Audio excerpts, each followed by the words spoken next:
We've been talking, among other things, about the divide between Donald Trump, the Republican Party establishment, such as it is. We should point out that a gap has existed between the establishment and what you might call insurgent candidates going back to Barry Goldwater in 1964. However, not since Goldwater has the intra-party division been so deep or so loud in the public. This time, even voices who would not consider themselves members of the establishment are lining up against Trump. Blaze founder and conservative radio personality Glenn Beck is one such voice, yet now he's back in the news for saying efforts to oppose Trump might not succeed. Glenn, earlier today on your radio program, you said you believe Donald Trump is, in fact, going to be the next president of the United States. You've been saying for months Secretary Clinton you thought would beat Trump. What made you change your mind? First of all, I think the country is not the country that I thought it was. We are an angry country that is looking for someone to put the establishment in their place.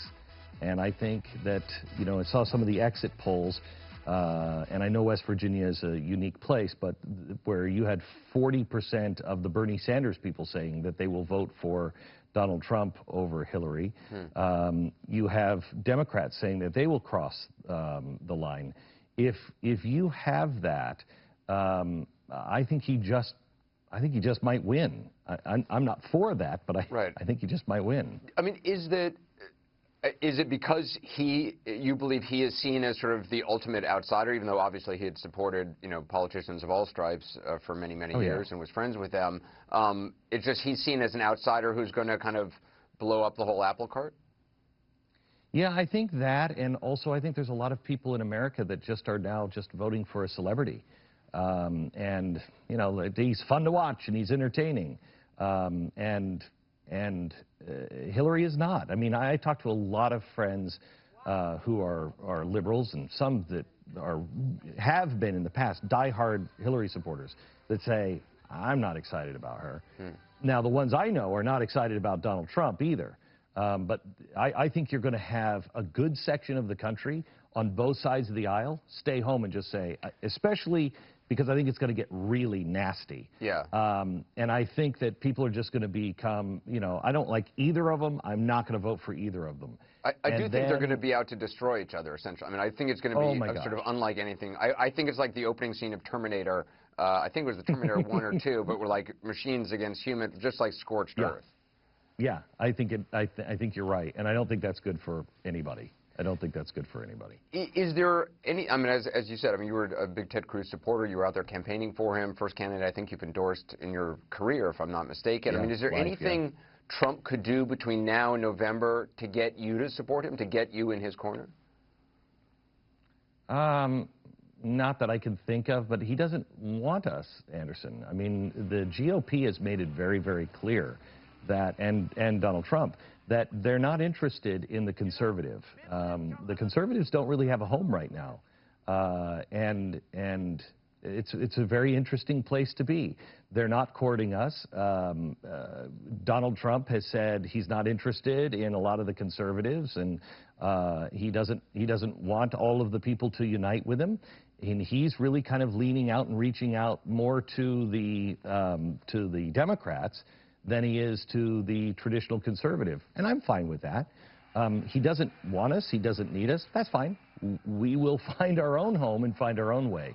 On Election Day, what will you do personally? I mean, do you not next vote? Week, no, I'll vote, but you know, even if I write somebody in, but I'll look at the down ticket, which I think is going to be decimated.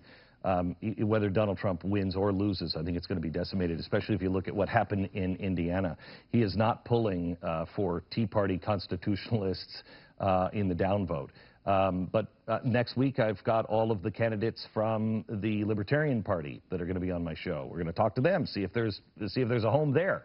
I don't know where there's a home, but I'm not going to pull a lever just because it's the lesser of two evils, because at some point, they're both just evil. You're like, no thanks. Are you saddened by what you've seen? I mean, by where we're at? Yeah. I mean, who wouldn't be? I mean, look at what you just said. It's going to be Terminator. This is so far beneath us. I can't imagine what we look like on the, you know, across an ocean. If I were an ally, I'd be freaking out. If I were somebody who held a lot of U.S. Treasury bonds overseas in a sovereign fund, I would be saying, wait a minute, did he just say they were going to inflate their way out of this debt? I mean, I think we are. I think, you know, I said on the air, and I want to make sure this is clear. I'm not saying that the end of America is here.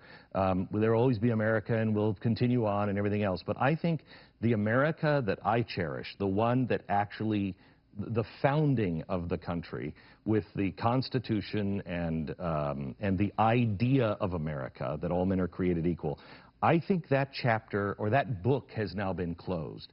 And I think the America that Theodore Roosevelt and Woodrow Wilson started, the America of statism, has finally really now turned the page, and we are past the introduction, and we're now into the chapters.